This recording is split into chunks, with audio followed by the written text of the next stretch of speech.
Hello, welcome to Nollywood Film Club podcast. I am your host, Mr. C of Iroka Critic. We have a fun conversation for you today. There are some nice things to look out for that I'm going to be saying from now on, going henceforth. Therefore, one is actually a special shout out to Elizabeth for providing some much. Appreciated Yoruba law to the film we discussed today. Um, uh, we also look out for a discussion about the problem with some of the morality of this particular film. Um, if you want to skip through, you know the drill. Look in the descriptions for the timestamps for either the good, the bad, or the summary, and I can't break it any. I can, but I'm not going to break it down any further for you than that. That's enough. If I'm going to be honest. What else? One correction. I think I at least imply Collision Course is a Netflix original towards the end. It is not. It premieres. I think this was the first one, and I was mistaken. I'm not sure if I did call it that, but I think I implied it. But just so you don't get confused. And then I think also towards the end of this, if you stick towards the end, I'm announcing the next sort of thing we talk about to be a conversation about with the Rasgai writer, co-writer anyway. That was a very, very fun conversation. Oh my goodness, it was nice to sit down with somebody who is a writer who wrote a film, and just to see like what essentially didn't make it on screen and talk about some of the issues we had. And we're very candid, and shout out to him. He was very, I don't know why I'm doing an intro for a different podcast, but anyway, if you want to listen to that will not be the next episode. It won't. That's because this is a Nollywood Film Club podcast, and I'm just getting through the movies we talk about as a film club. But that podcast that will drop at some point as a bonus. Just thought to let you know. I won't waste your time anymore. This is a really fun conversation. There's some disagreements towards the end, especially with the end stuff. But I really do hope you enjoy Nollywood Film Club discussing the King of Thieves, or is it King of Thieves? Is one of them. But do you want to start with some of the things? What did you like? Some of the things you liked. Kamzi, I see that you better come up and speak your mind. Okay, so I guess I'm starting this. Mhm. Today's like okay, so it's been a while I've watched epic Yoruba movies because I mean I can't remember any being done in the last decade. Or maybe I missed it. But it used to be a popular thing in the past. I mean, at least when I was growing up. So it was fun to see one at the cinemas. So that should count as something that I like, number one. Number two, I'll also say that I've missed the use of language. So this may resonate with people who are not Yoruba speaking, but I think that's one thing that is that used to make this sort of movies popular in the past. Because one, it was actually the first sort of movies that Yoruba people started making when they shifted from theater to film. And when they were shifting, they also shifted with the use of language. So anyone who does not understand Yoruba won't get the poetry. So most times, most of those things that the incantation that you hear, they're rather similar to poetry. It's like a word play, although they're incantation, but the reason why they usually add them when they when Duro Ladipo was very popular on stage or when it was because of the poetry aspects. That's one way they used. Then that's one of the things they use in elevating stage, theater, and even entertainment. So I was very impressed to see all of that. Because if you see the thing between there was that scene between the King of Thieves himself and the king, that particular scene was some sort of dance between the two of them. I mean, I don't know if the directing eventually portrayed it, but that's what I thought. It was some sort of dance. It was, it was just a lot. It was just back and forth, back and forth. But if you don't understand Yoruba, it will be lost. And I don't know if anybody got that part. So I really enjoyed that. We did that a couple of times with the witches, with with the queen, who was also a witch and couldn't defend her home and her husband's throne. What else did I like? I like I mean, it was refreshing to see the costuming again. Um, so for me, let's just say that I like the world building. I like the costume. I like the music. I love the poetry from the incantation. They had really strong performances. Um, not even from the not ex well, the King of Thieves, the he didn't do so bad himself. That's Femi Adebayo, but I'd like to mention it earlier that the friend, the one who acted as the friend, that was really strong performance from him. I've not seen him in that kind of role before because if I watched him in Yoruba movie, he was always acting some stupid role. Then Ibrahim Shatta rather is always on point with his acting. That's Ogun, but I think, yeah, the grandson of the King of Thieves. Also, Twin Abraham's acting, for some reason, I really like that here because usually I find her to be too much when she's acting in her comic relief roles. But here, though, she was tempered, it was measured, and she really pulled off the um concerned queen. Even Odunlade's acting here too was quite tempered. So this would be a testament to the directors. I think it was directed by like two Yoruba guys. So I think that was also was something. I like some of the shots, especially the ones at night. Yeah, some of the ones did done at night rather. I liked some of them. What else do I like here? I thought the story was it had promise, but we'll get to that in things we didn't like. But that's it for me. Thank you. All right, no, thank you. Elizabeth, with some of the deep Yoruba law. Yeah, but yeah, no, I don't disagree with a lot of that.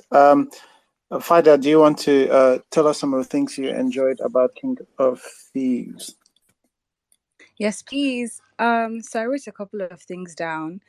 The first thing for me was the opening scene with Shego and Rinze when he started the narration at the gallery. I like those kind of movies where you know you're going into another world, but you start off in the ordinary world and then somebody narrates that and takes you into the story. So they already had me from that. Now, in early on in the beginning, the king Odunlade has a dream where he sees the king of thieves, and that scene I thought was so intense, especially as it was an opening scene as well, where they were holding each other and shouting and making incantations. I was like, wow! And the music for every scene, I feel like the soundtrack really was pulsating. It was building up emotion, and honestly, like it goes to show how music also accompanies storytelling, and music can tell stories by itself, but when accompanied with visual imagery, it really creates something profound. So yeah. There were other intense scenes, like when the people in the village were praying to Shango, and then the King of Things was praying to Shango. I was so confused. I was so torn. I couldn't understand what was going on. There was so much to think about. Like, where is this story going? How is it that this guy is not able to be conquered? What's the storyline? So I didn't see things coming, but I really enjoyed watching it and watching it flow. So another thing that stood out to me was the traditional and spiritual aspect, because I consider myself a traditional and spiritual Yoruba woman, so I enjoyed that storytelling around tradition and spirituality. I thought it was important to see the existing relationship between humans and the spirit world back in the day, and how it was easy to relate and easy to like get things done when there were certain things that were a problem. So I really love that. I love the fact that it was Yoruba. I was listening to my language again, but you were hearing the difference in accordance to the times, and it was just beautiful. The last thing for me was set design and costuming. I really liked that. I liked some certain sets more than others, and I just felt like it was quite detailed with the costuming as well. And yeah, overall, I enjoyed watching it. Thank you. Thanks, Frida. Those are good points. I really did like a lot of the score.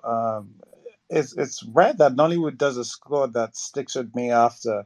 But yeah, this one really, I can still remember like some of the main theme of Prince of Thieves. But yeah, thanks for all that. Ainka, do you want to tell us some of the things you enjoyed?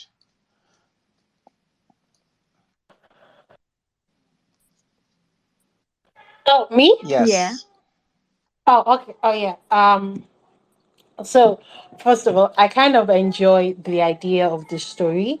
Um, yeah, there's some things that like I thought there were better way of writing the story that could like better express some of the things I wanted to express, but I still think this was okay enough. Um, yeah, the set designs, the art design, just it's just wonderful. Um, I really do enjoy.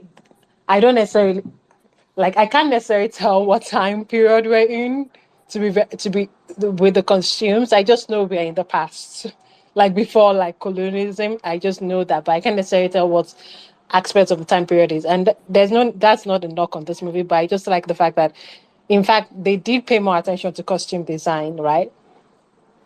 They paid a lot of attention to that, and I like the fact like whenever people do like back in the time before colonialism, right? I people sometimes Nollywood tend to make things up, which is okay. It's like I don't mind that one. The only time I minded was in Foreigners God because it was absolutely shit. But um I don't mind it because it's still rooted in something reality. And I do like this. I love the costumes. Everything was beautiful. I love the spirituality that they put. I love the world building. It was really nice. Some of the shots were lovely. Even the editing, like the editing for this movie, for moving from scene to scene, was not choppy. It was not choppy. It wasn't crazy. Like it actually flowed. It actually flowed the scene. It seemed and I and that's amazing. There was some very good shots that it did, like um moving the scene from like what's it called? The scene right after the coronation and after the whole coronation has finished and everybody has performed, and it was moving and the camera moved the tree and it just swiped into the place of right after the coronation, and we have these two royal members of the family going on a trip, and like we could see that they're about to be attacked. That scene transition was beautiful. Even the scene tradition in like when they told the king about the king of thieves, who is like, what is his name? King. And then they tell him the king of thieves, and immediately we transition into his dream. And like Adebayomi, Adebayo, I said Adebayo, right? The actor just answers, yes, this is me, and then goes into the poetry of it. And that's another thing. Like, this movie is very, very poetic. It's very, very poetic. And like, it could be like the acting, and it took a lot, like, it takes a lot to speak that type of Yoruba, right? I speak Yoruba, but my Yoruba in that type. If they had given me this role, I'll be like, are you out of your mind? You know, it's kind of like Shakespearean acting, or the Shakespeare was meant for the common people, but like it's kind of like what we think Shakespearean acting is, but actual Shakespearean acting, because this is actually, this way of speaking is tonal. It's wonderful. It has to be written. And I went to go check the behind the scenes of it, and it's like you could see the work and the work that they put into this. They put actual work into it, and it shows. It shows everywhere. And yeah, there's so many things I love. The acting. There's one specific scene I want to call out. After the whirlwind, right, and the chief's he kills the chief's children, right. You could see the pain on the chief's face. That is amazing acting. There's only one other time I've ever seen like something that amazing, like, and it was this on one Korean drama, Signal. The actress, what she did at that one scene was just amazing. But you could see the pain, the oh solely pain. So almost all the performances were just amazing. They were good. They served their role. But there were some scenes in some places where it just went above and beyond in the acting, and it's amazing. It's wonderful. Like, I I I really really like this movie. It was good to see. It was also one of the other things I want to say about the cinema language in this movie was a cinema language that, even though yes, it comes from, you could see very much American inspiration from it, or like the way cameras move, but whatever, that's just common cinema language. But like the way the cinema is done, the way the story is done, you could see that it's very, very rooted within Nollywood, and especially even within Yoruba theatrical traditions, right? And I loved to see that. I love to see that. We should also form our own types of cinema languages in Nigeria. We should be proud of that. It's just, we should be proud of that. We shouldn't necessarily always copy, like, even like, I know, like, if you give me a Korean something and a Chinese something, despite the language, I can tell that without, if you remove the language, right?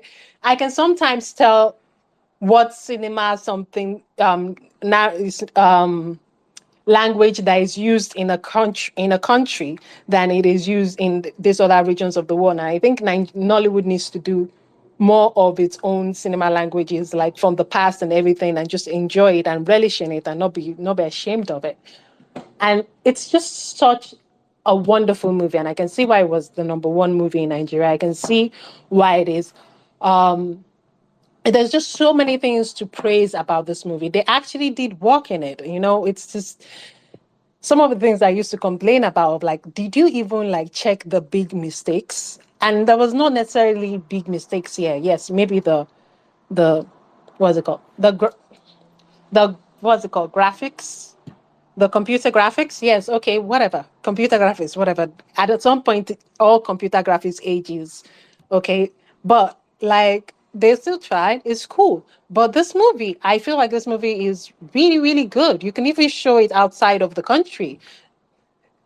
Give something with the computer graphics, but it doesn't, like, people don't really sometimes matter that much about computer graphics. A lot of people watch Chinese dramas, fantasy dramas, and Chinese fantasy dramas computer graphics are crazy. Even like people watch RRR, like some of the computer graphics were not exactly that good. So computer graphics is not the thing that is everything.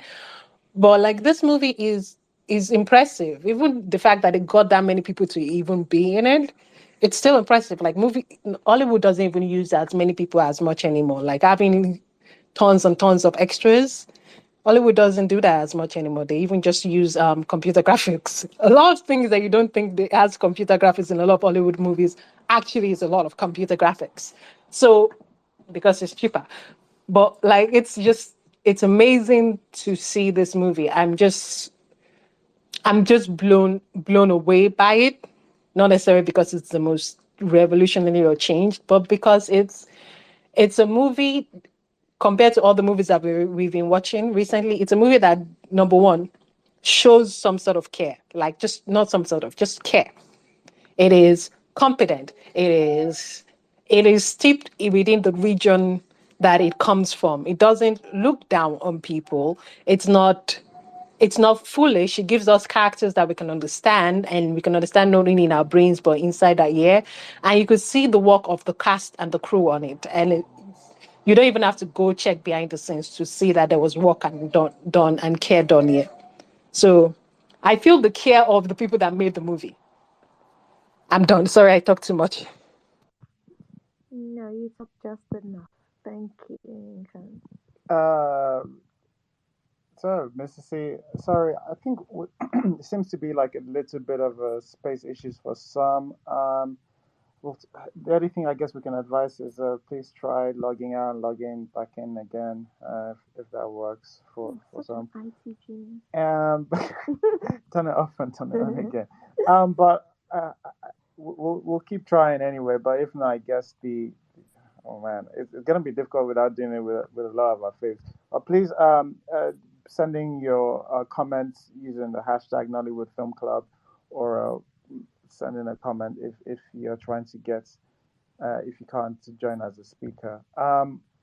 Meanwhile, we'll keep What trying else? new, or keep trying to figure out a new new thing to go through it, new method for this to work. In the absence of that, Mrs. C, did you have things you wanted to say that you enjoyed about? So on a second watch, there was an earlier scene that I enjoyed, just because I know how the film ended, right? You know when we open with the King of Boys, Thieves, sorry. Oh, talking about the one I prefer. When we open with the King of Thieves riding with his band of thieves, right? And he goes by this bit where there's someone buried with his head out in the sand and he shoots him, right? And goes off. On a second watch, knowing, what happens and knowing how it goes, I thought that scene was, I really enjoyed that scene. Like, yeah, I get that. I like that. Also, yeah, I will agree with, I don't know who said the performances were rather strong in this one. I will agree. I enjoyed Tony a lot more in this than I've enjoyed her in some other outings. I think she's, even when she was being loud and shouting and expressive, I think it worked with the character and the moments. Um, Oladunle as well. I enjoyed him in. I think he did a good performance as well. I think we've had this issue with typically comedic actors, but he's typically a comedic actor, and he was able to do a serious role, and I think he did it quite well. So I enjoyed that. Who else did I enjoy? There was weirdly a scene that I enjoyed where the hunter was trolling the chiefs. I thought that was I liked having that in there. I thought it gave personality to, like, the person. Because you can relate to a troll, that's why. Maybe That's maybe that. But like I think these things tend to be a little too stiff, right? And they have a tendency to be a little too stiff. And having that little bit of someone doing that trolling was just, you know, yeah, I think that added some personality to it. I also liked that I didn't have too much British Shaggy. Basically 2 minutes and toned down by Macaroni and Latif. So that was nice. Um, I enjoy an epic. I like an epic. I would love more epics. I don't know. It feels, because we keep saying tell Nigerian stories, and that seems like one of the easiest, in quotes, easiest ways to tell Nigerian stories. I know it's not technically an easy thing to do. Getting into the sets and costume and all of that stuff, it's not technically the easiest, but it seems like the thing that gets us the closest to authenticity in telling Nigerian stories. So I do enjoy myself an epic. I think that's about it. Okay. That's good. Cynthia is now with us. Cynthia, do you tell us all the things you enjoyed, you love so much? Oh, okay. So, honestly, on the first watch, I felt it was okay. Like, it was a very good display of Yoruba culture, without a very solid story. But I discussed with my friends and I felt maybe I was possessed. So during this second watch, um, for the film club, I actually got some things I like, and for the dislike, it's going to be more of questions because, yeah, some questions were not still answered. So first of all, I actually like the telling of the story at the museum. Like, I know, we do a lot of Moonlight or Tales by Moonlight, but I liked the way the white woman walked and Shagun was like, do you know who this person was? And he started telling the story. I also like that he narrated some part of the story, and that's because if he didn't narrate, I would have missed out who the god of. I would have missed out what Ogun who Ogun was. Okay, I would have had to browse, but during the narration, it was like Ogun, the god of iron, Ocean, the god of fire, lightning, thunder. So yeah, I actually liked in narrated some parts, okay, because it helped me. Then for sure, I like the display of Yoruba culture. I like the costume, I like the horses, I like the woven baskets, the woven mats, the homes with rusted zinc, like over the plantain, the talking drum, like and the set location. Like I appreciated all the effort they put to show us that this is happening in a Yoruba location. Okay, I also like the use of Yoruba language, and I watch a lot of Korean movies, and more than 90% of the movies are spoken in Korean. So I was happy when more than 90% of what was going on in this movie was in Yoruba language. So I felt like they had a very good display of the Yoruba culture, and the only thing that was missing was the food.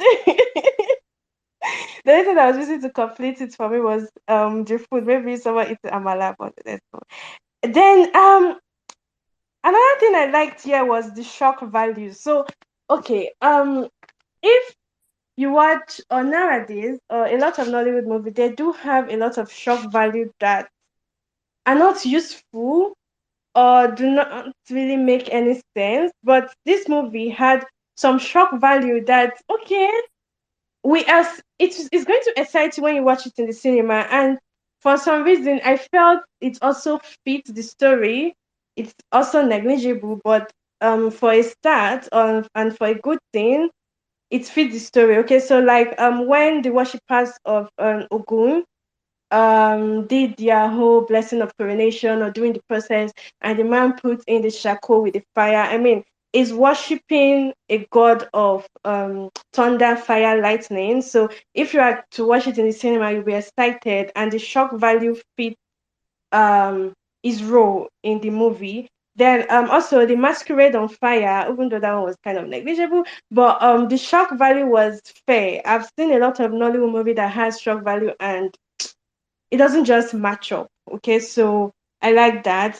Then I also liked Toyin Abraham. I liked this thing. They had they did a familiar symbolism or something that if you're Nigerian, you would know. So that is when the king's wife, Tony Abraham, sleeps and her leg is on the wall. Okay, so this is something that a typical Nigerian would be like, is she possessed? Is she a witch? So that symbolism there, I was like, okay, that is a good thing. Then in terms of acting, I had three best. Oh, not really best, but like three people that I was just following their story because they're the ones that caught my attention. And the first person is Ari B. So I don't know if anybody have said it, but Aisha Lawa, when they introduced her as the Pepe, the wife, the one with the bitterness, I felt she owned the role and she excited me. Okay, and I wanted to follow her story, even though the way they ended her story was not pleasing for me. Then I liked Oguntade Ibrahim Chata. Okay, so I liked how the wife was hot and it was cold. Okay, so they had good chemistry, and I also felt a lot of time it communicated with Agenshikole, Femi Adebayo character. I liked Femi Adebayo acting then. Okay, then I also liked Twin Abraham, which is shocking because in Prophetess I didn't like her, and she had this subtle acting that fits the king's wife, and I also felt like every time she met the king, or when she met again Shikole, the king of thieves, I now like their acting. So, like these three were the people that I was interested in their story. And for honorable mention, maybe Pedro, Ibrahim Shatta's mother. I don't know, but when she actually just carried that bowl that had fire or something during the burial scene, I felt something with the way her face was. And that's all I have for my life. Okay. I will have to say justice for Aribi because Loki, she wasn't wrong. I'm sorry if you're giving away what animal was it he gave away? You must be Guinea fowl. in bigger home, right? Guinea fowl. Guinea fowl. A guinea fowl, you have an elephant to bring home, definitely. Wow. Okay. All right. Just wanted to say on here if somehow you can hear us or if your space is spazzing. Somehow if your space is spazzing, people restarting their phone have fixed the issue. So please go ahead and try that if that works for you. I guess from my I think is it quick? You've got your hand up. Oh yeah. I I also wanted to mention one scene, even though the scene where like with the bees, right? Yeah. I kind of liked it when he just opened his mouth and swallowed everything. That was an answer. Like I was just like, okay, cool. If they had better like graphics, that would be so cool. And that was a pretty lovely scene. I like that. I liked a lot of like magical fantasy things that was going on. So I just thought that scene was awesome. Cool. Okay, Vida, hand up. Is it quick? Yes, sorry, it's quick. Um, Another scene that stood out to me was the burial scene where they buried the hunter, and then when he came out with powers and started to destroy everybody up and down. I didn't see that coming, but I love that that happened. So that's what I wanted to say. Okay, cool. Thank you. Mr. C. Right. Okay. I guess I'm going to echo a couple of things here. First off, this is the good, right? This is the good. I I think it's fair to say every time I've watched it, I've appreciated a couple more things about about the film. I think I've kind of watched it three times, not from start to finish, but um, the other thing is I would say this is not a good. It's just a PRA is that PSA PRA PSA is that uh, please watch it on like a good screen, a screen you trust. I remember I've watched. Trust. Yes, I've watched this on three different screens, right? One of them are the only ones I've trusted. I saw in the cinema. I think that might have had the worst picture quality from what I've seen I think so. in Nigerian cinema, and then I watched it in someone else in a friend's house, and then I watched, which I felt a little, the contrast was too high on there, and then I watched it on my normal this thing, and that felt normal, that felt good. So um, there are a lot of things to actually appreciate about King of Thieves. The sole volume of people dedicated to this. I do Naughty Data stuff. You can review this on Naughty Data. By the way, um, it's very the sheer amount of extras that they used in this gave this quite a feeling of yes, you are actually in a village and there are a lot of people in it. It felt like a village that was being lived in. Um,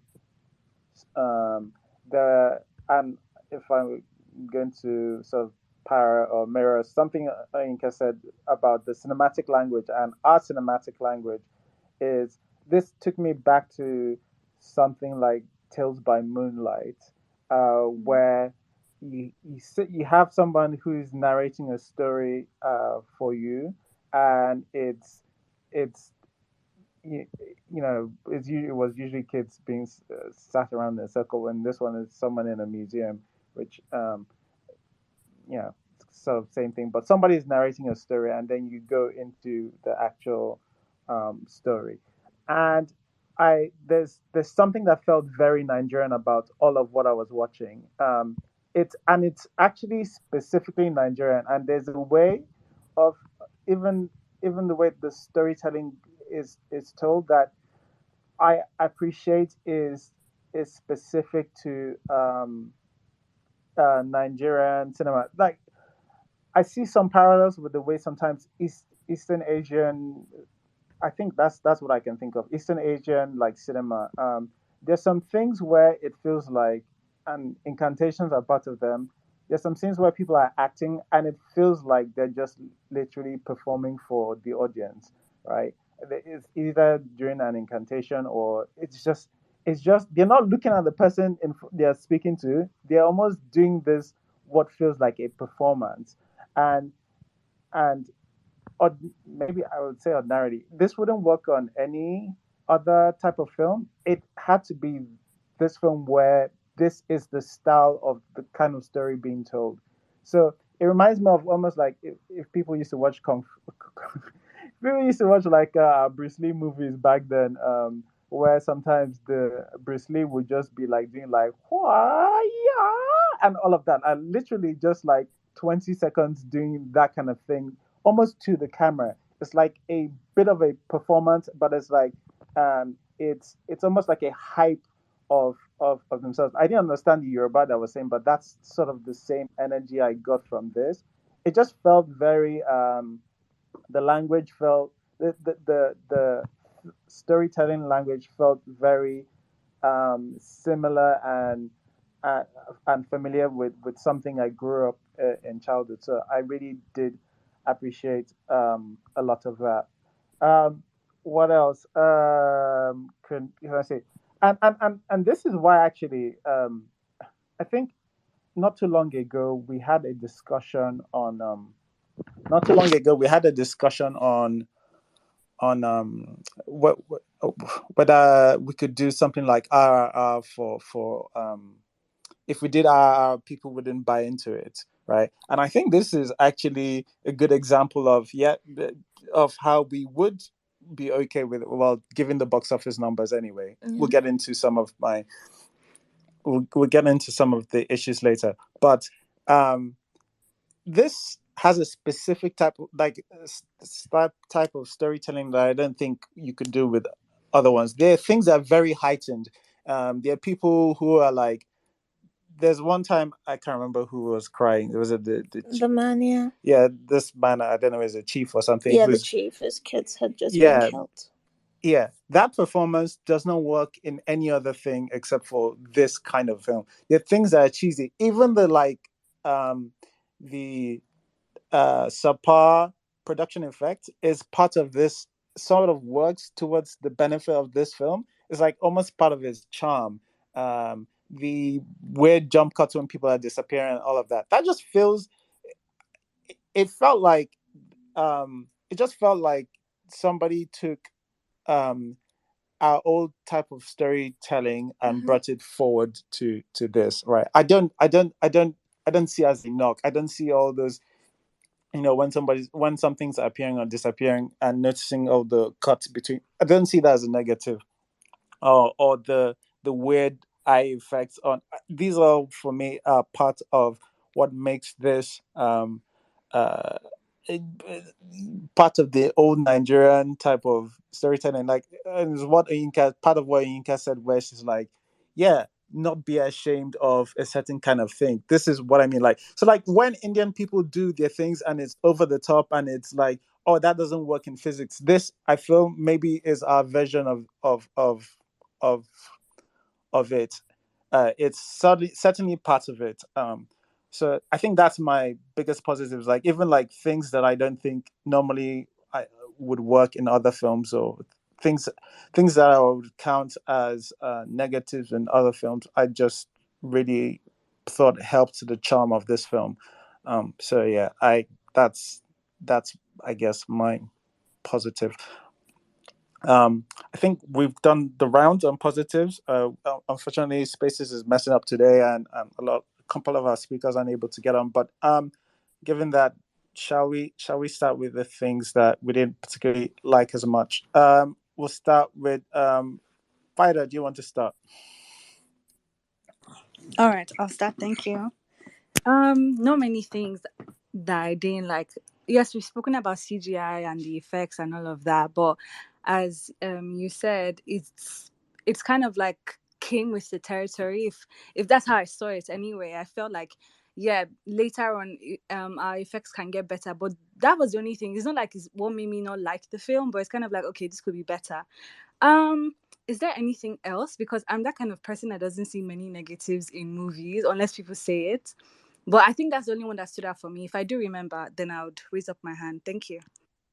Thanks, Vida. Thank you. Yeah, and just to reiterate, it's not like I don't think the effects could have been better. I just don't think it works against it for me. For my um, sort of consumption of it, it feels like it would be almost in line with complaining about with the physics of like in RRR and that Bollywood movie. It would be on that same line for me. That's how I feel about it. All right. Can agree. Sure. That's fine. Elizabeth. Elizabeth, that is your name. Okay. So, first, I mean, somebody said especially the VFX. Please, that's number one culprit, and I'll tell you why. So there's this old Yoruba movie, very old now. I must have seen it 95, 96, 7. But I'm remembering it very well because there was a scene in there where they buried somebody alive and then the person's head was exposed. I'm using this particular example because I do not think using VFX for that scene was very necessary. They could have used VFX for the snake. Again, I have seen snake in Yoruba movies before that didn't weird me out like this. So that old Yoruba movie, I think it is Abokoku. I can't remember. It was about the teacher or something. But in that movie, she had buried him alive. In fact, I remember that it was one of the selling points of that movie that time. Like if you buy one movie, like when they're advertising a movie just before another movie, I say, look, they buried somebody alive, and then it's so intrigued you want to say. So I've seen them do something like that before. So we've seen how their head was twitching in the fake sand. Fake head twitching was really annoying me. Like that scene, I was like, get off my screen right now. So and I was again another thing is that, like I said, epic movies used to be a thing in the Yoruba movie industry because that was how they actually transitioned from stage in the 40s. So so and they didn't really used to.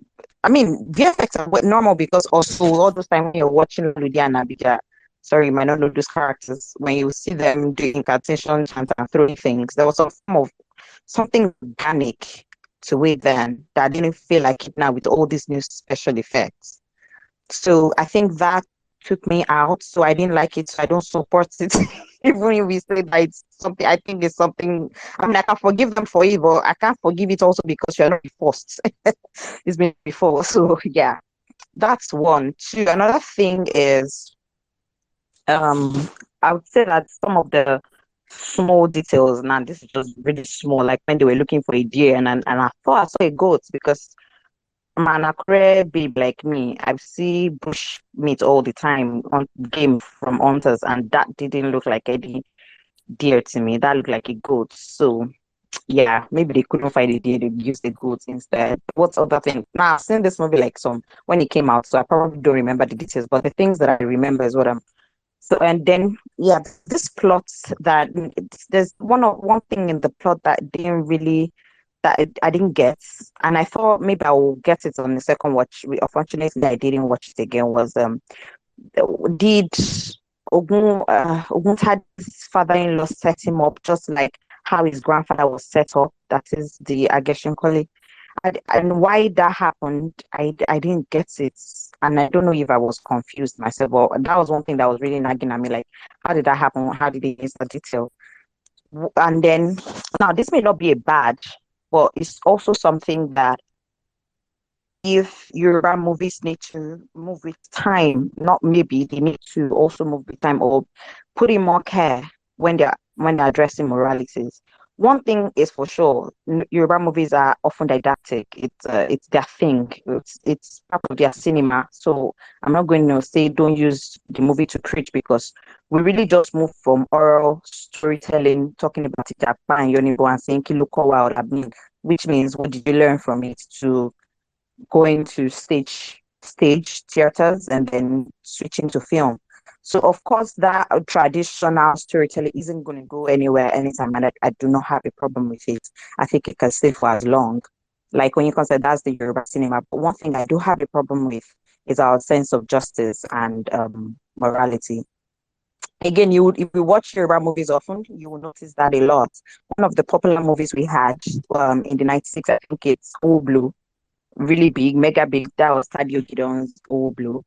Even though that was like an anti-hero, I mean, they set stuff for like 3 parts where no need to go into the movie. But the point was that it was somebody who stole from people, even though it was against let's not kill people, let's use the money for the poor.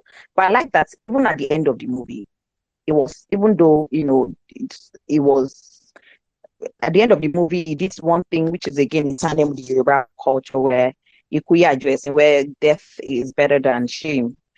He killed himself and apologized for what he did, even though that's his own come up pants. But I felt like in this film there was really no point, no come up pants, nothing. You know what? Because when I finished watching this, I know that my moral compass is not broken, because I thought to myself that, do you know how this movie could have best ended? Oguntade being king and Oguntade being sorry, he might just have to kill his grandfather who was wronged. That is justice. That is how this movie should have ended. I don't know who was in the room and thought, oh, let's make the king of thieves who's been killing people. I do get it. He was wronged. Yes, and I see how his own villain origin story works. And then apart from the fact that Yoruba movies, another thing which is a Yoruba movie culture is leaving the audience reveal towards the end, to like the end of the movie. It's a huge Yoruba cinematic world thing. There is always an audience reveal at the end, to be like, and you're putting two and two together. It's something they do quite often. I do not have a problem with it. I even thought that it was very. I thought the fights, coming on without Oguntade and Ageshukole thing. I really like these guys. Like when he defeated the deputy thief, I was like, again, we're good to go. Then, they transported to another rock. I'm like, yeah, this is it, man. And then I guess Kole was winning Ogutade. I'm like, stand up, you fool. But what I did not expect is that all going to the palace and this, that's, oh, here is my story, here is my song. I didn't like it. There is a way in cinema that you can, be showing his origin, his villain origin story concurrently. But at the same time, Oguntade's time has come, because here is the thing: why did you make Oguntade steal? They made him steal something else to bury him. Him coming out again could have been some sort of conspiracy, whatever thing, to kill, because the point is they needed somebody who could kill against Shikole. And I think the review would have been sweeter, because this is actually the grandson. So whatever it is that Ageshokole was doing, right? So Ageshokole is no longer fighting for himself. The throne should have gone to his lineage. He should have been king, but you cannot get a ghost to be king again. It's not possible. And this guy has killed half of the people he wanted to rule over. Do you get my point? These are your people, but you're killing them because they did something to you. Yes, this is villain, whatever, we get you. But it should be, I thought it was going to be more poetic if his grandson now is not the one to kill him. Or maybe in some form, like, okay, the true justice is that kingship should go to this ruling house. Oguntade being king, or maybe, I don't know. Now I'm writing another story who does not belong to the other. But if Oguntade being king would mean that Ageshokole will have to disappear forever, and then Ageshokole does not want to go. He just wants to keep killing. I don't know if you get my point. The point is, our moral compass shouldn't be this broken that somebody who was a villain gets to say, don't steal, don't kill, okay? Yeah, this is I'm out. I don't. I was pissed. I'm like, kilo shell, come back here. What do you mean you're out? To where? What's going to happen to you? Then what's going to happen to Butadi that sacrificed himself unwittingly or knowingly, went to steal? They made him steal, buried this guy. He went around killing your deputy, killing all the ghost thieves. Really is the king of that town because he was the one who could get that done. He should be the king. He should have been rewarded with kingship, honestly. Because out of all of you in that village, nobody could kill and they should call it for years and years. And this guy came, got himself buried, whatever. So that's another thing that I didn't like.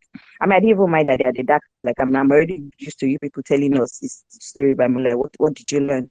But in that instance, I'm like, Yoruba movies, please, we need to sit down and think about our moral compass. If, in fact, old movies used to do it in such a way that they will have you root for a villain, but those villain will get a come up as, like I said, like in Owo Blue, like Olabi went off himself because even though they couldn't, even though in fact they even made it such a way that the hands of the law already caught up with him, even though he covered his tracks, but somehow it was they caught up with him. There's so many stories, but these new age Yoruba movie makers are lazy. No offense to you guys. You guys are good, but you're also lazy. It's laziness to not tie your story properly because the directors are doing their best, every actors doing their best, and then you've set up this world, you've got music, costume, poetry, everything going on, and then you're like, yeah, to God be the glory. So anyways, that's it for me. Thank you.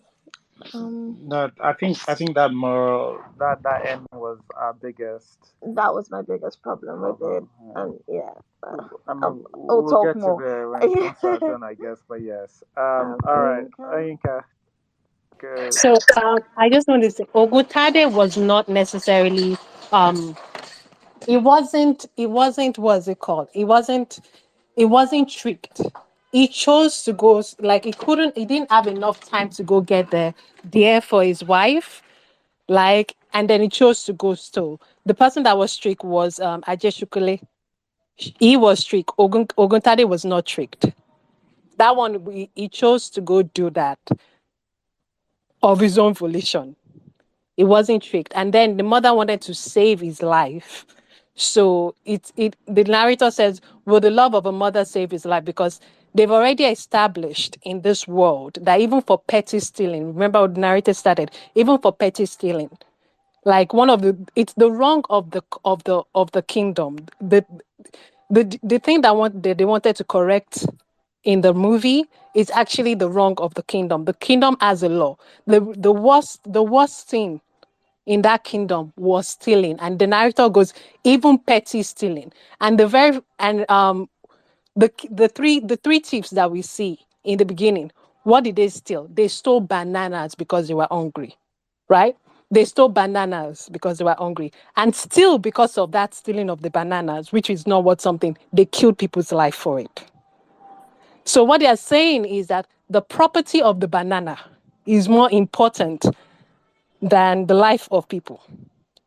That was the wrong that was very much beginning from the movie. The movie is not about whether it's not how was it going to say it? What's the name of the guy? Of this author that has like the solo hero story. It seems like it.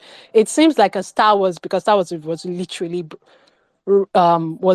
written with the solo hero story. I've forgotten the name of the writer that wrote like this is the solo hero story across the universe, across the world. It was effing wrong. That was not the solo hero story. We are seeing it in the style of the solo hero story. So because if it's a solo hero story, indeed, what Ajekule Ogutade will become the king, but that's not the solo hero story. The wrong of the movie, the thing that even led to Ajeshikole dying, was the law itself. Was the systemic law itself. So in Kai's, actually more justice was served in this movie than actually just one single person something. It's like Right. what Sorry. There's a couple of things wanted to. So like first off, it seems like he what got him it's not necessarily the The law. law that it It's was the someone conniving. using the law. Yes. Yes, to Yes, get I'm to saying, it. yeah. If that wasn't a law in the beginning of like, okay, just because they knew the law was like, Way to oh, them. the law was like, oh, whenever anybody stole, no matter how petty it is, they will do that thing. They will bury somebody in the ground and then have the snake kill them. Do you agree So they would have yes, found I a agree. I better agree. way I to agree. And again, I agree. I'm not saying that the person that I'm not saying that. So because the chiefs wanted to have this other prince be the king, but everybody supported Ajay in the beginning, right? They used a law that they're already aware of. Like if you stole anything, you will die. Now, if that law was not on the books, if you stole something, you might get some sort of punishment, but you might not have been killed, right? And that's what Ajekule comes in the end and says that. And remember, is what he said. What he was saying. He was saying, if a man steals food, what do you think it is? He's hungry. You shouldn't kill him, even if somebody does something bigger. So it's more of a systemic justice that doesn't necessarily just serve his own necessary vengeance. Even though, yes, it kills a lot of people, it serves his own vengeance. He's a villain, he's a bad guy, whatever. I'm just saying that the law is not necessarily about what the justice in the end was not necessarily about a solo person's story. It was more of like the justice in the end should be a systematic change. Remember what he was talking about. The big thieves, you don't kill. The big thief in the movie, in the story, were the chiefs that stole the crown from something. The chiefs never died. The chief never died. They used that law for their own benefit. For their own benefit to continue their own pain, their own power. So it's not necessarily. Ajay Kule is wrong about this about the community. Comes on the community is like, oh, this law is there and this law is horrible and this Oinka, law led to my doom. Right? Oinka, like, let's let Elizabeth go. Oinka, sorry to interrupt, guys, but just to say, it is not just the law of the land that was wrong. Because if you said that the law was the problem, and College being the one who meted out justice for so long, I mean, we're talking 50, 60 minutes into this movie. That was all it was about. And then when he gave us the brief, now there was a big reveal that he was wrong. That's one, too. And it was his grandson who had to conquer him. I don't think you do understand that when you now end the story without an actual justice where his kingship that was stolen, because this we're not just talking about, oh, they stole my house. It is a kingship. It's about somebody ruling who's the actual ruler. Because if you look at the flip of it, he's actually the one ruling them now because he's ruling them in fear. They fear him, he's stealing from them, he's cussing out because now they didn't allow him rule in life. He's ruling them in death, but he's not ruling them in fear. That is the actual thing. And that is the, even though he's meting his own, whatever such form of justice to them, is the point is that justice is not just getting who wronged who, is actually fixing the problem. So why couldn't justice be getting rid of that stupid law and actually giving the kingship back to the person who deserved it? Whereas that means we just used Ubuntade for nothing now because they just used him and discarded him. There was really nothing there. Yeah. I think had you finished your sex? I mean, do you even do your You bad? haven't done your bad, Inca. I don't know if. You're on mute.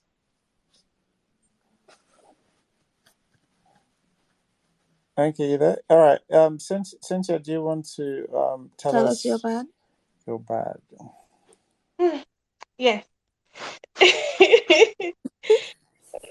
I mean, like everyone has spoken about the visual effect, so yeah, let's leave that. So the beginning of the movie started with this is a story of bravery, vengeance, and justice. I don't think any of it happened. Well, but let me start with the small things. First of all, I think they could not balance the spiritual powers. Okay, so let's look at the beginning. We had all the worshippers, Ifa, Wizard, witches, masquerade. They were behind the new king that they just coronated, yeah? Then um still a few minutes into this movie, I mean again Shigole and his people have started. Then the Ogun worshippers sent thunder to again Shigole. And again Shigole said something like, the god of thunder has a covenant with me. And I'm like, huh? Shebi this god of thunder people, Ogun people, were behind this new king. How come none of the worshippers know that this same god of thunder had something with again Shikole? So, like this balancing of the spirit between these two people was somehow. Even when Tony Abraham attacked him too, when she went to meet him, the king's wife, and he neutralized her power. So I was like, okay, she's a witch. So maybe it's the Ogun that has something to do with him. Okay, since you have mentioned that the god of thunder made a covenant with him. But then again, we saw this big witch attack that had wizard, witches, and in the narration, Shegun Arinze said all the spiritual forces. So I guess even the god of thunder, the Ogun, the ocean, and everybody came together to attack against Shikoli. And this was the time that they were able to kill like 2 or more of his men.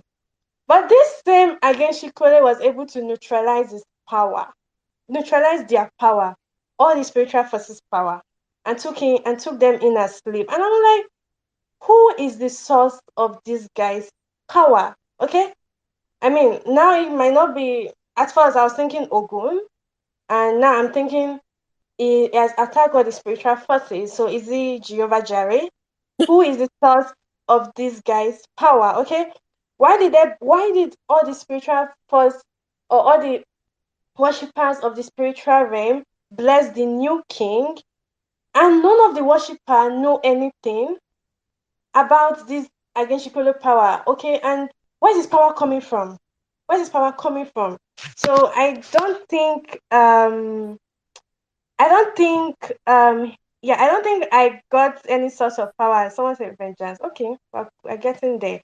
Now, still on balancing the spiritual realm, I also felt like this movie tried to bring in some things that I was supposed to understand, or it was supposed to connect at the ending, but they failed to connect it. Okay, so this movie, someone came, nobody knew who this person is, and it was supposed to be one Ifa priest or something, Fayi something. I actually felt that that guy was going to reveal how Agenshikole was getting his power. Okay, maybe it's vengeance. I thought it was going to reveal something. So he went to the Ifa priest and he was like, this man should go and consult the god of Ogun. So I'm back to the god of Ogun. And the king didn't do it. I don't know why. And when the king's son died by mistake during Agenshikole attack, he went to cry to the witches and wizards. But Anifa priest just ran to him few minutes ago and told him that he has something and he thinks he should go and consult the god of Ogun. That never happened. The next scene was a scene of the father of Ibrahim Chata going to meet the god of Ogun. And then I thought maybe it was the king people trying to consult this god, but that never happened anyways. His son died and he went back to the witches and wizards. He never met this god of Ogun. And I felt this god of Ogun had something significant in this movie um I guess you could have said they made a covenant, and yeah, let's continue. Then we have Oguntade. Elizabeth wants to say something. Okay, Elizabeth, go on. This I is don't like that I have to be explaining things, but you're very right, Cynthia. But I also get the reason why you don't get it. So the Oguntade consulting god of Ogun is because Oguntade is a hunter in the Yoruba mythology. The god of sorry, god of iron. Jeez, what's wrong? So, so the god of iron is the god of all hunters. That is who they worship because he's the god of hunters, the god of all the hunters, and also is the god of iron. So the Ogun Tade family, I mean the Ogun Bade, as you can hear, the Ogun thing is that they worship their family god is the god of iron. I mean Ogun gives it away anyways. So Yeah. then so you won't know that, and that's why I get I will be confusing for somebody who's not Yoruba speaking or who doesn't understand the Yoruba mythology. Also, when he said that he has a whatever with the god of thunder, so that's just a poetic metaphor. Like, so you're attacking him. He's just saying that he has so much power that even the person who is supplying you with power cannot hurt him. So that was meant to be like a metaphor. You know how people, like, I wouldn't say Yoruba people necessarily, because Nigerians actually speak in that manner where you say, "Oh, I can do this," and you refer to it. Or you think where your power starts is where my it ends is where mine starts from. So that was meant to be a metaphor. So I do get that you got it literally, but Yeah. it's literal. Yeah. So Did he Elizabeth. get his powers? Because I thought he got his powers from Ogun. Yeah, Elizabeth. I sorry for cutting. Elizabeth, I actually understood that Oguntade had something to do with God of Ogun because he was an hunter. And if you notice, the only person that could fight him physically was someone that was worshiping the God of Ogun. So I felt this god of Ogun was significant, and why would the Ifa priest that we did not know run to meet the king and say, "Go and consult the god of Ogun"? And the king never did, but the person that went to fight against Shikole that made a progress was someone that worships the god of Ogun. So yes, it could be a metaphor, but I also think that there was something significant there that they could not connect for me. I don't know. Go ahead, Cynthia. Finish, Finish finish. your They bags. go, Go they on. go. Okay, so we have Abraham Chatta Oguntade, and yes, I understand. Like I said, I like Ari B's character. She was pepperdem, she was hot, she was annoying, but really, I did not understand why the father went to seek the god of Ogun for something. Like I felt our bitterness was not strong enough or was not convincing to me that they needed to rescue something. So I felt it was them trying to connect something with Ogun in the movie, and that was the only way they could think they could connect it. But anyway, it went to the worshipper house, he met the god of Ogun. They told me he has to do something. He has 7 days to do it. And even the 7 days to do it, I don't know if it was the acting or if it was the way the story was told, but I was also not convinced that he really had to do this thing because I wasn't convinced that this thing was that urgent. Okay, I wasn't convinced that this thing was that urgent that he had to steal. I wasn't convinced, so I don't know where the problem is from. If it was from the acting or the way the story was told. Then back to the mother. Okay, so Oguntade stole what he stole. He's supposed to face judgment. He's supposed to be in the king's court. I even thought that they're going to lock him up and nobody will have access to him. But anyway, he had access. And the mother was like, the love of a mother. And I mean, we are talking about spiritual forces, and she's bringing the love of a mother. And then she buried him. And throughout that time, I didn't know the spirits that she consulted that kept him alive. Okay, so I didn't know how it was able to survive the 7 days burial. Like I liked this scene because that was where I liked Peju's acting, where she carried the bowl that have the oil and everything. But like there's so many spiritual forces in this movie, and I'm trying to connect them. And she spoke about love of a mother, so maybe Ogun, since her son is a hunter, but they buried him. He woke up alive after 7 days. What spiritual force is helping the mother? Because we have other women dressed in black and black, so it cannot just be the love of a mother. Okay, so they did not like explain this thing for me. I really wanted to know. I really wanted to connect all the spiritual forces. Then, well, Oguntade faced against Shikole. So a hunter. And even when he faced against Shikole, he mentioned the god of Ogun. And then, okay, yeah. Even when he faced against Shikole, he mentioned the god of Ogun. And I was like, we are back to this Ogun. So why did this king not go and consult the Ogun from the beginning? Why did they come with this Oguntade story of looking for Ogun, trying to connect something? So I felt like they had something they wanted to connect, but they could not connect it properly for me.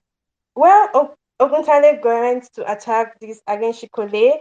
He called in the god of Ogun. He did this thing, he did this, that, and everything. And then during the attack, I didn't even know how, because in the narration, before the narration happened, Oguntade already knew that against Shikole is his relation. So I felt maybe when it entered him, or when Ageshwele entered him, he felt the blood lineage because he already knew that this was his great grandfather. So it was like, you don't know me, I know you. Then he entered him, and later he started telling us with his mouth that, oh, my ancestors, forgive me. So I didn't like they didn't wait for me to see the narration, but well, he knew he was his great grandfather, and from the narration we could see that Agenshikele was a prince. Okay? So I know you probably been arguing, and I'm going to still ask the question. I mean, that will make Oguntade royalty, right? And most of us watch Game of Thrones, and a lot of us are fans of Game of Thrones, and we have still not forgiven GOT for revealing something about Jon Snow, and it's never, or they never used it to do anything. That was the same thing they did with Oguntade, releasing that he probably has royalty and nothing happened. Okay. Uh, Another thing was, uh, Okay. yeah. Yeah. So another thing was, I felt like they had an opportunity to connect Oguntade's fate to Agenshikole. Okay, like no one deceived Oguntade, and the way they presented the story of his wife, bitterness. I mean, she was just being a normal pepper dem wife. It it didn't it didn't like I'm saying it again. I did not get the urgency of of having to go and meet the god of Ogun for something. I did not get the reason why he had to steal. Okay, so they had an opportunity to to look for another route of him being deceived, so that we can connect. Oh, the great grandfather was deceived, and now his generation and his great grandson is deceived. So they had this opportunity, but I felt they, or maybe they felt that they could use the Arabic bitterness to come to it. But well, I will take it. Then yes, so we are back to this Ifa priest and God of Ogun, because the second time I had to rewatch it. I said I didn't like it the first time. So second time I was willing to watch it and learn and try to connect what I could not connect the first time I watched it. So the second time we have this Agenshikole, sorry, we have this Agenshikole during the fight, narrating how he got into this condition or how they killed him. Okay, and in the narration, you can see that the chief worked with an Ifa priest. So we're seeing Ifa priest again.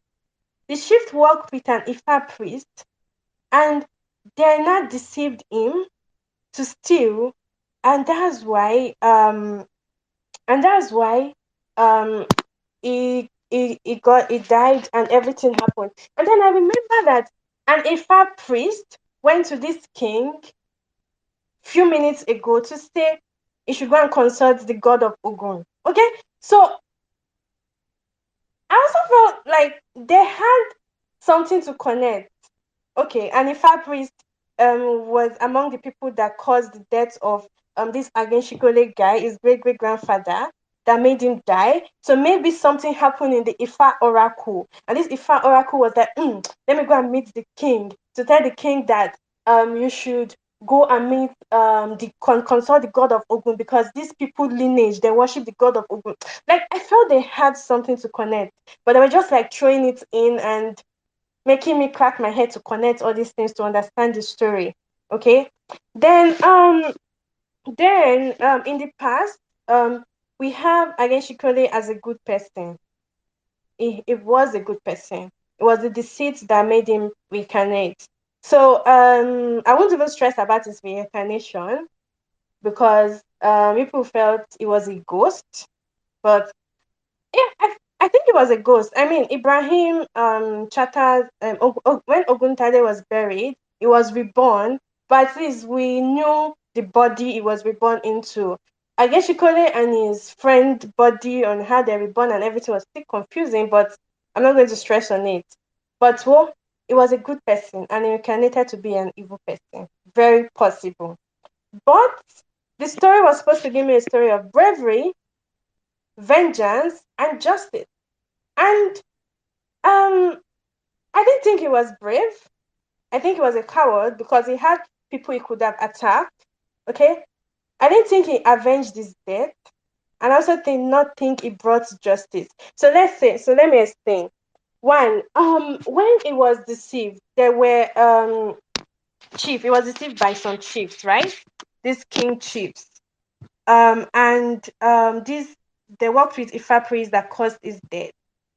But this man reincarnated and it didn't go for any of the generation. And I don't know why people do not use generational curse in Nollywood because I mean if you go to any church in Nigeria, people are praying against generational curse. Okay? So generational curse exists. And I would have expected that because these king chief people were the people that killed you, or they were the people that led you into stealing, that led to your death, you reincarnating, you would have faced the generation of these people or even the generation of the king. Why are you going around killing other people? And even the king's son that died in the movie, he died by mistake. Okay, it was not like he wanted to like go and kill. And when they even got to the king palace, this is like the ending of the movie. He pointed his knife to Oguntade, and I'm like, oh, you came to avenge your death. Okay, so let's say he had all these powers from vengeance. You came to avenge your death. And in the king palace, this is the king. There's chief king, probably generation of people that led to your death. And you are talking and talking and talking, and you want to point your knife in your own generation. Or you point your knife to your own generation. Ogudate. I I didn't understand. Like I didn't understand. I thought he came to avenge his death. Then I also felt it was not fit, like everyone has agreed. It wasn't fit to bring justice or to give morale, talking about people steal because they are hungry. In fact, when he said that, I had to laugh. I laughed because I laughed because we spent minutes of watching him killing because he was angry. I mean, he came from his death. He was angry. He killed. He stole. He killed people, innocent people. He killed children. He took in slaves. Even when they went to attack taxpayer money, and the person was like, "Oh, let's go on a blood raid," and he was like, "Oh, let's go on a blood raid." So he went around killing and stealing. He wasn't stealing because he was hungry. So why are you telling the king that when people steal it's because they are hungry? Guy, you stole because you were angry. Okay, and so it was not like the right person to give any morale, and he didn't bring any justice because I mean he ignored the whole generation. He ignored the whole generation of the people that put him in that situation. So I don't know if this was really a story about bravery, vengeance, and justice.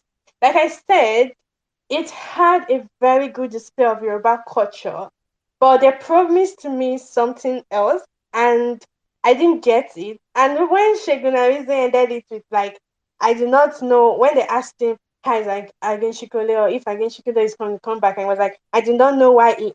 I do not know when he will come back, or I do not know why he will come back, but he will come back when injustice prevails. I felt like slapping him.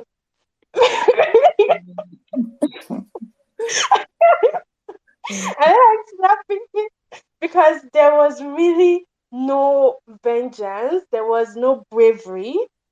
I mean, if you were brave, you would go for the people that attack you, but you were going for villagers. There was no bravery and there was no justice. So yeah, I think that's all I have for my dislike. Yeah, I just want to follow up with him stealing. even the stealing that actually got him killed was not him stealing because he was hungry, right? Granted, he was set up, but he Yes. did steal because he wanted to cinch the throne. So it was really rich from him to go, when people steal, they're hungry. Yeah, yes. It's like not from your experience, my good sir. Like, when have you ever stolen because you were hungry? Yeah, I mean, like it could be the case, but like that wasn't shown to us that he understood that people were stealing because they were hungry. Yeah, because even from before he was killed and all that, he had mentioned the law, right? When they asked him to steal, he'd never shown any, like resistance to the law or distaste for the law. It was just really, this killing for stealing thing is only a problem to him now because they did it to him. Mm-hmm. All right. Fighter, you wanted to say something? Yes, please. Hi. Listening to everybody speak, it reminded me of certain things that stood out to me. I know for a fact that with the whole movie, with certain scenes such as Femi Adebayo's character swallowing Lateef Adedimeji's character, to him neutralizing Tony Abraham's powers, to him neutralizing all the powers of the spirits. All of these situations were adding like fuel to the anger of me as an audience. Do you get what I'm saying? So I was like, oh my God, like, what is going to stop this guy? What is going to make this guy die if all these spirits are under his command now? Because that's a serious thing. So for me, I think that the build-up was when they buried the hunter character, sorry, I don't know the names. So when they buried him, when the mom did that, I was like, okay, this is finally what is going to be the thing that links this guy to, taking down the King of Thieves. Another thing that came up to me was how that storyline was similar to the storyline of the King of Thieves. And it just brings back the way Cynthia said generational curses. You could also even have like all these patterns that you replay, because what are the odds that he also had to steal a goat for his wife? That part I didn't understand it as well. I was like, is it incidental that this situation is repeating itself to the point where they accuse the same guy or his great grandson for stealing? But coming back to after burying him, after he was buried and after he was reborn and after he had power, I was just looking forward to a real bloody scene where I feel like all these people that have died, all the spirits that were taken captive, we feel something about it. So I'm echoing what people have said. I just felt like that's the only big letdown for me, because I just was looking for something so gory, like, because of all the pain that we'd accumulated as part of being the villagers. So I didn't feel like I got that. And I also felt like the whole thing about him entering him, I could feel my heart deflate when he was like, oh, I'm so sorry that you're my family member. I was like, oh, that's the end, like that is it. So that's where they lost me, but overall I was okay. Thank you. No, thanks, Fighter. Get so much thoughts to go around. Mr. C, do you have more things you wanted to say? Honestly, I would have forgiven most of. Yeah, I feel like this is one of those ones I would have forgiven a lot if the story had landed. And I'm not saying it didn't land. There was point A, point B, point C, but that ending, I don't know how many defenses Onyeka has for it, was so morally reprehensible, right? The fact that this was the character they had deliver this moral lesson, right? This reprimand, this, y'all are horrible, awful people and you should be better. And then tell us that he'll be back when there's injustice. Sir, you are the injustice, right? Poster boy. You are poster boy for injustice. It's like, it's thinking, it's giving, let's say your city has terrorist attacks, right? And they keep coming and keep killing people and, messing things up. And then they finally tell you that 3 generations ago, right, your forefather pissed off my forefather, did something awful to my forefather, obviously, right? And this is to tell you people that you shouldn't do that bad thing. I'm sorry, how are you going to receive that? Yeah, like this person was committing acts of terrorism. He was terrorizing that village. It's giving Putin vibes. He was terrorizing that village. He came and there was this scene where the tax scene, right? That was one of the most abhorrent things. The tax scene, you see them, they're shaking, they're quaking, and his people are just giddy and they're saying, oh, let's kill one of these people in your honor, with like this shit-eating grin of happiness to do a murder. And he's like, yes, do it. And then they're like, let's go shed blood in this town. And I get you saying this man is coming for vengeance, right? But if you look at this in context, the only people he needed to take vengeance against, considering he was characterized as this good person that was beloved before he was murdered, were literally the chiefs who betrayed him, right? The people who betrayed him, their generation, if they were targeted, it would make all of the sense. But before he died, it was shown and told us that he was loved, right? We see this scene where this woman refuses to serve water, even insults her husband's guest because he wants to usurp this other guy. That's how much they loved him, right? The villagers were in no control of that murder for execution for stealing law, right? They were all subject to it. They mourned him. They cried while he was being buried alive, wept. And he comes back how many years later to murder their generations and take them into slavery for something they were also victims of. That was reprehensible. And to have that guy as the hero of the story, right? The one who, they're not giving us this as a villain who gets away with it, right? That's different. I can live with that. They're giving us this guy as he's the one telling you, oh, this thing is wrong, you people have been doing, and everybody nods. And it's like, fuck off, right?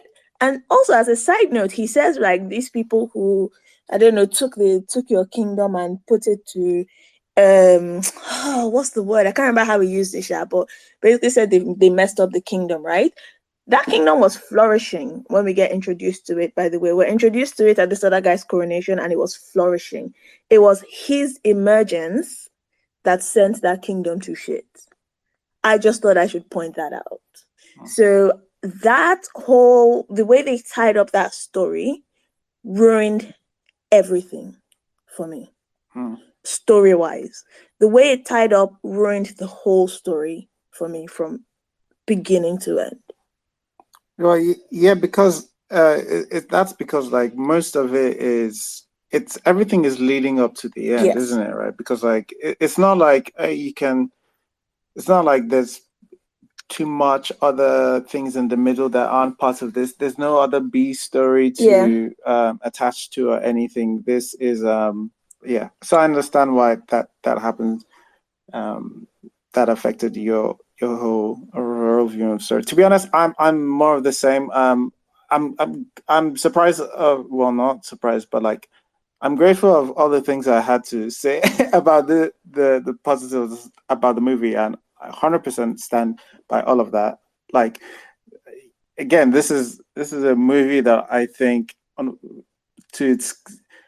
because of the way it is, I can't even fault like weird editing or shoddy graphics to it, because like I feel like it is part of that charm for me.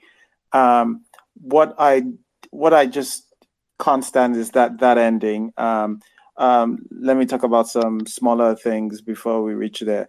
First things first, we don't need drone shots for these. It takes me out of it. It's like it's just completely antithetical to the other style. So like if I can praise, like, even if I can say like part of the shoddy, it's not shoddy. I want to call it almost cheesy editing and like the effects. If I can like all of that, if that can be part of what makes it charming for me, I think it's fine for me to go. The drone shot is kind of the things that take me out, because it feels like, oh, you've left that sort of cinematic language that I'm used to, and to no real gain, because like it's a different frame rate, it looks slightly it has just a different look as well. So there was that. I think once in a while the color grading was changing in between scenes, which not too big a deal. Some your usual issues with sound, whatever. All right. One of my main issues with it, this is a film I think I tried watching 3 times. I mean, like I watched it 3 times in parts to complete this, to make a whole. And a couple of things I was wondering, like, um why is this film just not clicking with me? All of these names I can't remember. People keep on mentioning names, and kudos to all of you. The way my brain operates, and I'm not saying that this is it for how it is for everyone, but the way my brain operates, like I can't remember all of the names that I usually don't remember names anyway. I'm not that good with names from films, but this one, like I just did the entered the Nolly data credits for all of this, so I've just been looking at the credits and I can't remember almost any names. I guess some of it are because they're not more popular names that I'm accustomed to. So I don't know what that means in terms of anybody else's consumption, but there's things like that. In terms of the understanding, the film throws a lot of small things here and there, like that come up to that add up to like being like loose threads, which don't sit, which throw me off the whole understanding of this. Like I think Cynthia mentioned a couple. Fida actually mentioned this thing about the lead hunter, the best hunter guy who is caught stealing a goat just like he was, to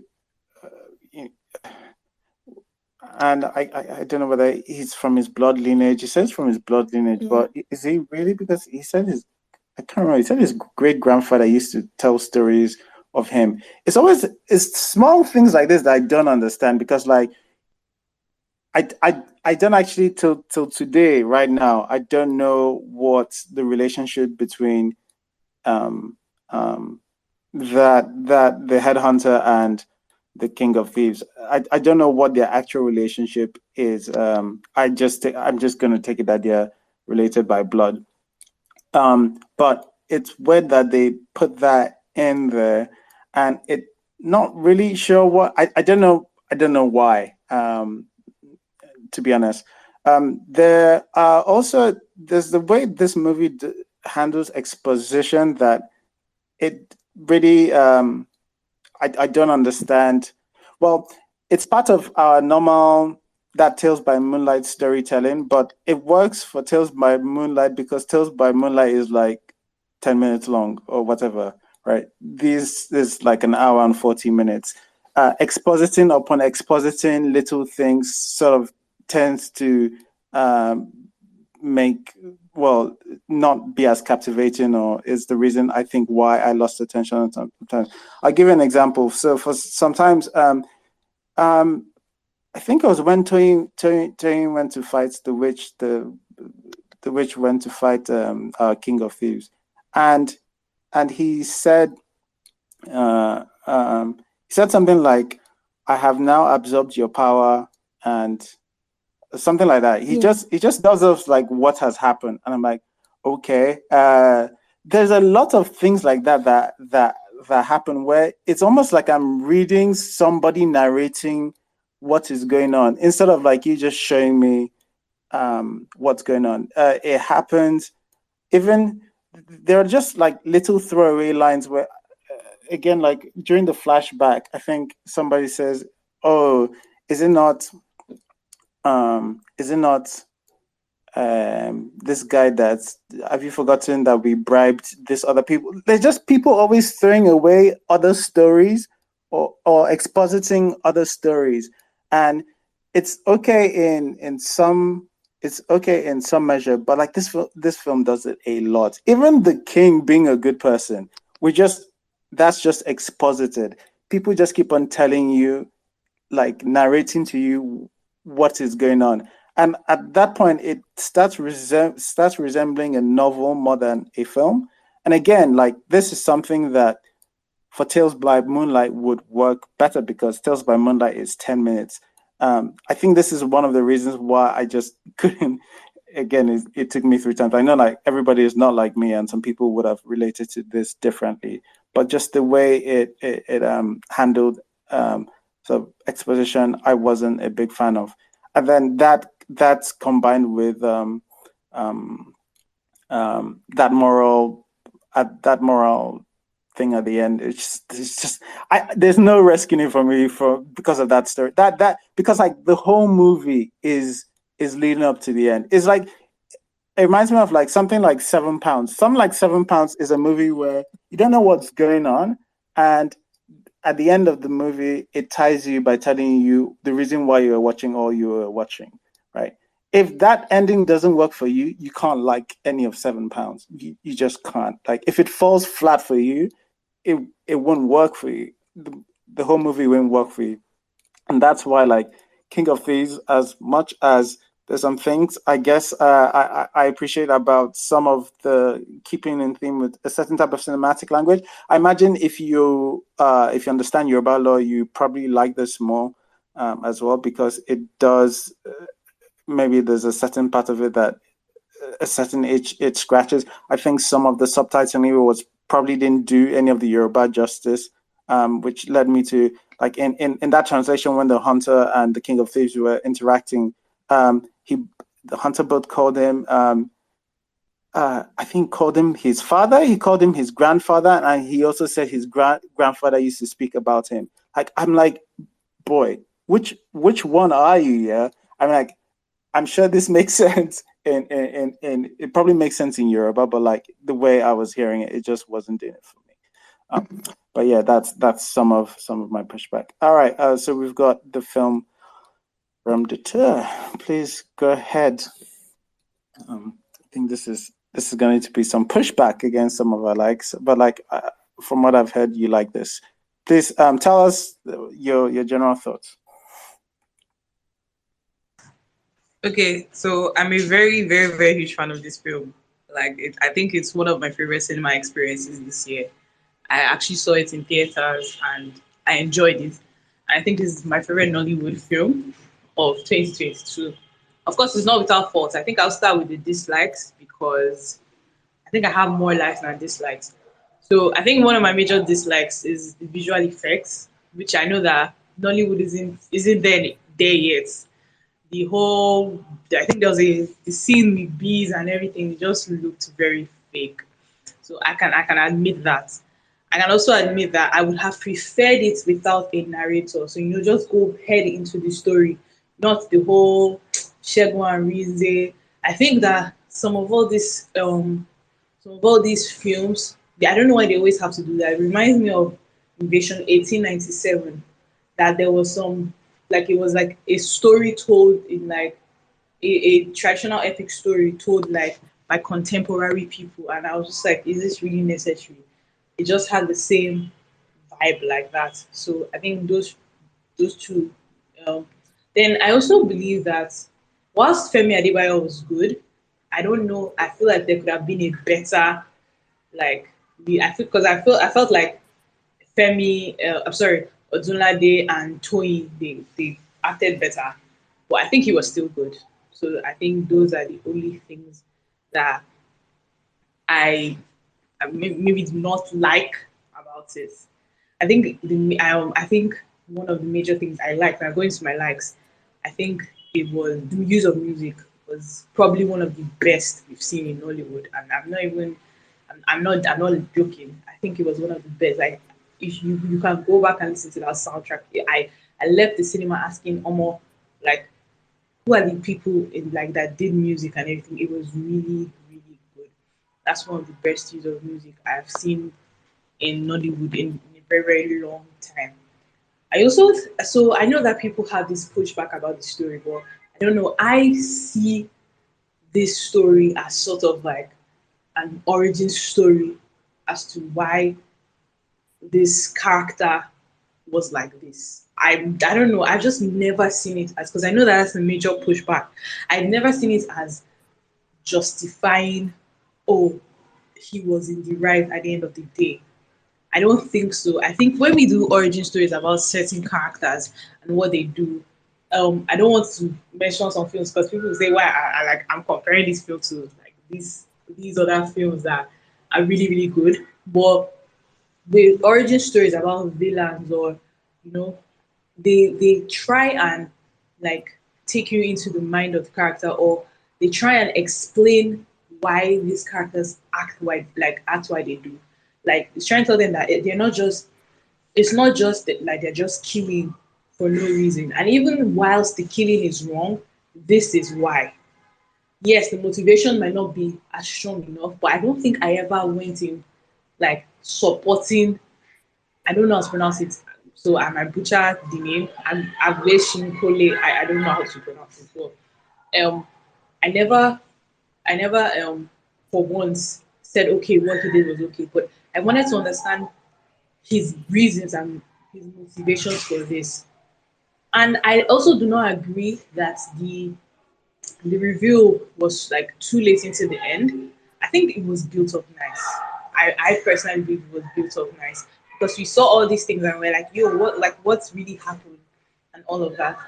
And I also really enjoyed Tony Abraham's acting. I think this is the only Tony role that I've enjoyed because I don't really, I believe that the character she plays generally, I don't think I am the target audience. But for the first time, I actually enjoyed her film. Another thing I really appreciated is when I watch a lot of Yoruba films, the few I've watched, okay, so when I watch the few Yoruba films I watch, like the subtitles are never really the best, but I think the subtitles here were really good because I'm not a native speaker. I have to rely on the subtitles, and I did not notice like errors. I didn't notice any errors. Like I could fully understand what was going on. And King of Thieves also had like very, very good supporting actors. Ibrahim Chata, I believe that's his name. I think that was a star for me. He and his wife, they acted very, very well. I think you cannot, like the acting performances were very strong. Even the normal villagers, the Wakapas people, they acted very well and they embodied their roles. And I believe it was a good film. I personally enjoyed it. I do not agree that it is defending like it is defending the actions of of um of this person. I believe that saying it's defending the actions of this person. It's kind of like saying that okay, it feels like King of Boys are trying to defend Eniola Salami or something like that. I personally do not agree that films that sort of put the villains in the forefront, and I do not believe that that is what he was trying to do. So I want to push back on this Eniola Salami versus this guy comparison. Eniola Salami was never presented to us as The moral yes, as a orator. moral. Eniola Salami was presented as a person. And you've actually mentioned like my favorite Nollywood character in recent times. And that's because she was a person. She was a mob boss. She was ruthless, but she was also a mother.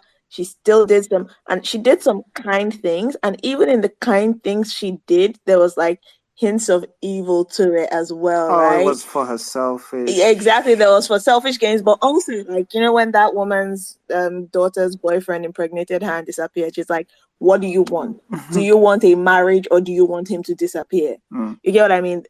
Nella Salami was never an angel. It was never, oh, if you guys hadn't done this to me. We know she had a rough childhood, but she made her choices on how she was going to pull herself out of it. It was never oh, woe is me. The reason I'm so bad is because, no. We saw her, she was a villain, she did her thing, it was fine. But we could root for her because she was an interesting character, right? This guy, on the other hand, I don't understand this talk of the film never put him as a he delivers Like a monologue the movie at the end. stops See, I'm literally. perfectly fine, right, with him going on a reign of terror, the people, trying to figure out how to stop him, and then them hitting that discovery that this is the reason why he has been reincarnated. He has come back, to to take out his vengeance on the village for how they wronged him. And then they're like, oh shit, all right, this is what happened. And them still figuring out how to defeat this, learning from their past mistakes and moving forward, right? I'm perfectly fine with that. What I'm not fine with is all of that and then him being the one to go, y'all are doing terrible things. If someone steals, don't kill them. Sir, you were literally killing for pleasure 3 minutes ago. When he's delivering that lecture, right? When we get to that closing bit and Shego Arinze's character goes, oh, he's wherever, but he will return wherever there is injustice. You're literally a fighter of justice. Yes, the film that is your justice fighter. He will return where there is injustice. They didn't tell us he's returning to perpetrate the injustice unless that's what you think. It's like he's missing out on the injustice and he's going to show up and join in. He is held up as... Yes, he is. All right. So TFR, go on. I'm sure you have stuff to respond to that. And then we'll just Cynthia and then we'll Elizabeth. The film Ramdata, we're calling you TFR because... Yes, yeah, call me TFR. It's easier to say, and it's, yeah. I don't know. I can understand why you would like. So I think now that you said it, I agree with your distinction between Eniola and Femi Adebayo's character. I think I can draw the distinction, but I don't know. I enjoyed the movie and that's okay. As maybe I really enjoyed it. Yeah. Cynthia, did you have any other things you want to say? Oh yeah, I just wanted to say that I like the narration. Like maybe Ishegun Arize narration did not work for a lot of people, but I felt his narration helped me. Yeah, I don't understand Yoruba. I had to read subtitle, but I felt his narration helped me in like understanding who the god of Ogun was, who the god of Oshun was. When the witches attacked, it told me the spiritual forces combined together. So I felt I needed his narration. Me personally needed his narration. Then I still don't understand how it's an origin story because the story already started with this is a story of bravery, vengeance, and justice. So before you avenge something, it means that something has happened. So it being an origin story is something I will not agree with. Yes, that's all. Understandable. I actually, I feel two ways about Shegun Rinze's narration. I like the I actually like it on paper because again, it goes with what I feel is the soul of the type of storytelling it was going with, like that Tales by Moonlight type thing.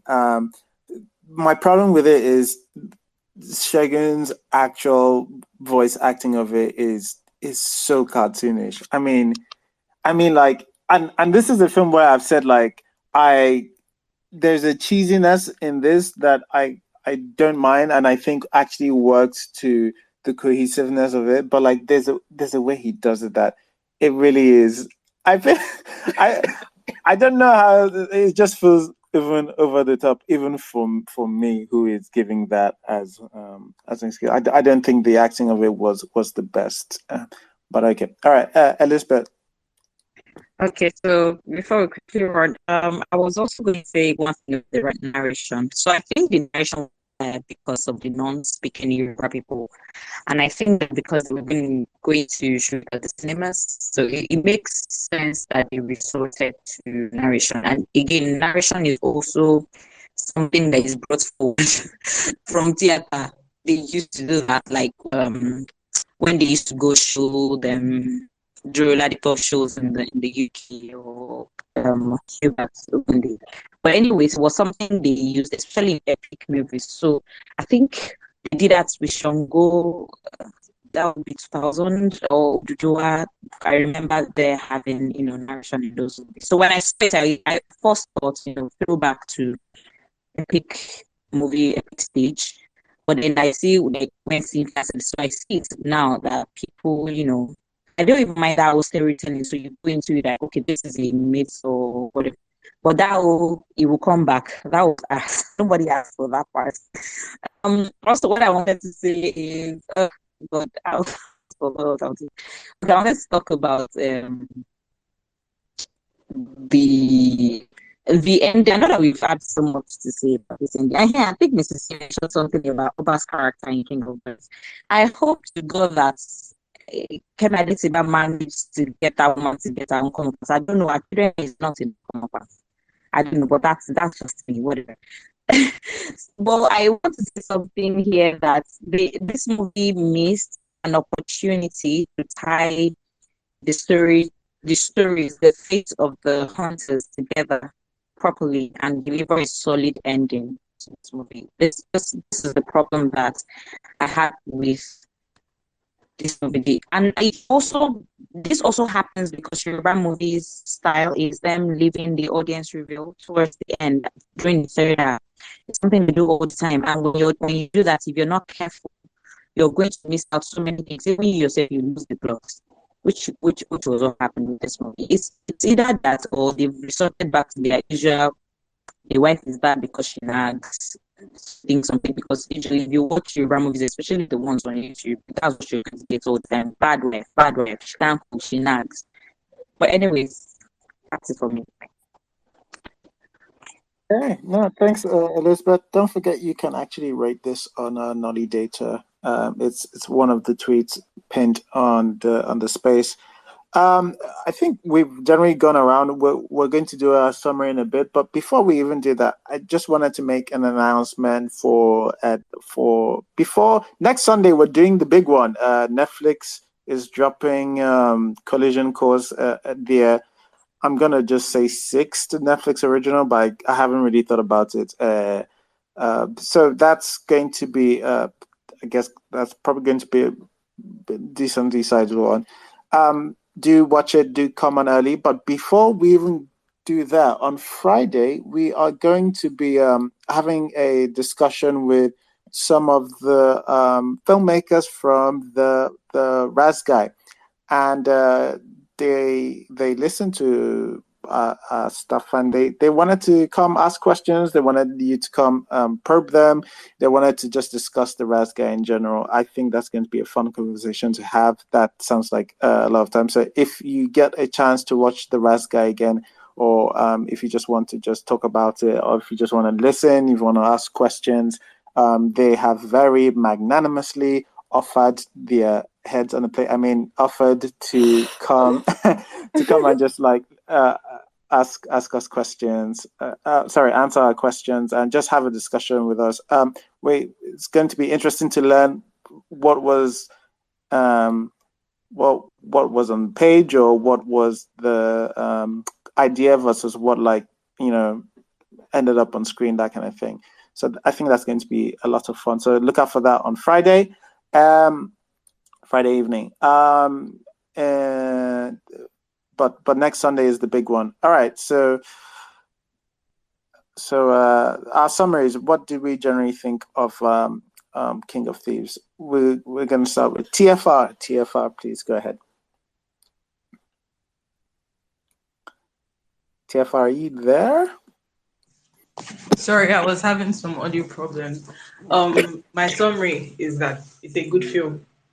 I don't care what Mr. C says, but yes, I think it's a good film. I think it's a good film, and I really enjoyed it. And I enjoyed it. Like I said, it's one of my favorite films, Nollywood films of the year 2022. And I know people say that's not really that's not really a high bar because the films have not really been good. But I believe that this film was a good film, and I really enjoyed watching it. And I did not feel like I wasted my money going to the cinema. This is the first non-English Nollywood film I'm watching in the cinema. And I don't know, I took a risk and I believe it paid off for me. So yeah. Um, I'm happy for you. I think if you watch it in cinema, if you get to watch it even on TV, I think it looks better. To be honest, I've seen it. I was saying before you came on, I've seen it three times on three different sort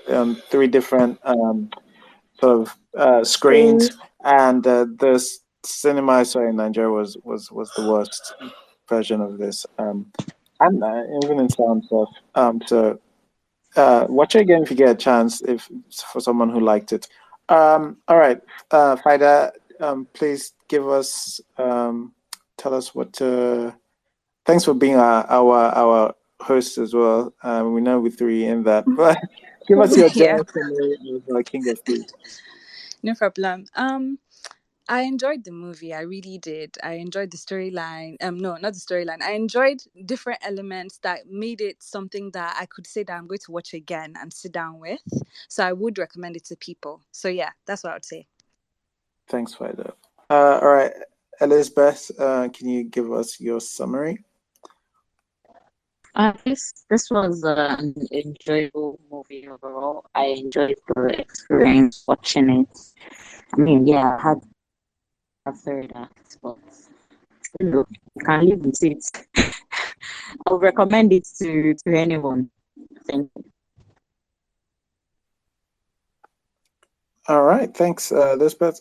Cynthia, do you give us your summary of the King of. Yes. Yeah, so I think it's a good movie with good display of Yoruba culture and without food. If there was food, it would have been complete. If there was food, it would have been complete. And I think, yeah, a good display of Yoruba culture without a very strong story. I think that they missed an opportunity of connecting the Ifa priest and the god of Ogun, and also an opportunity of connecting Agenshikole and Oguntade.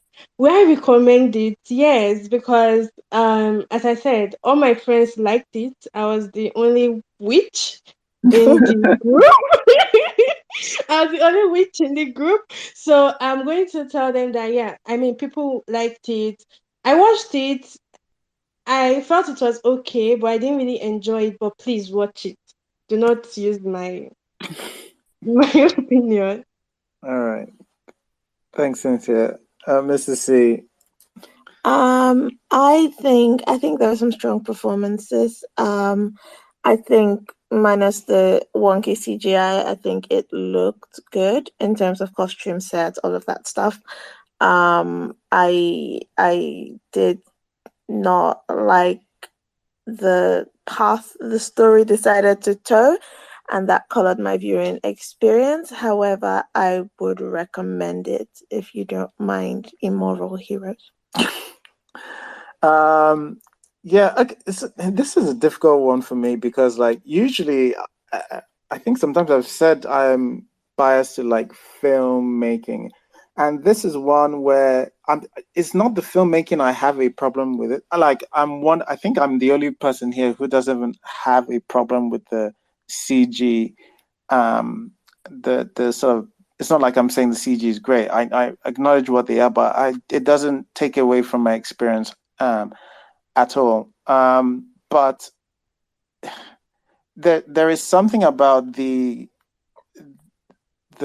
way the story is told, the reliance on exposition that didn't that made it very difficult to give it my full attention.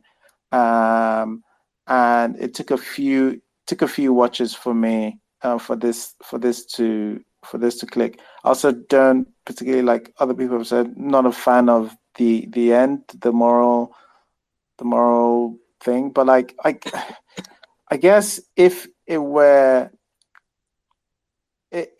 that were even fine, I might not even have loved it, just because like emotionally I just wasn't as attached to this as a bunch of people have been. So I am Cynthia. I am the wizard to your witch. It just didn't click with me for those reasons. But I get why, I do really get why other people enjoyed it, especially like TFR isn't Yoruba speaking, but like I get really why more Yoruba people would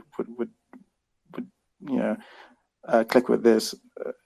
But yeah, all right. So it was generally fun to see some things, but yeah, not quite for me, but recommend to others.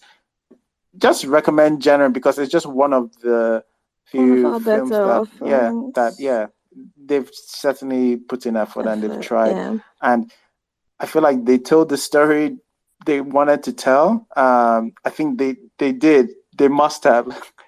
So I just don't like it. But yeah, that's the general gist. But thanks for everybody who's listened to us.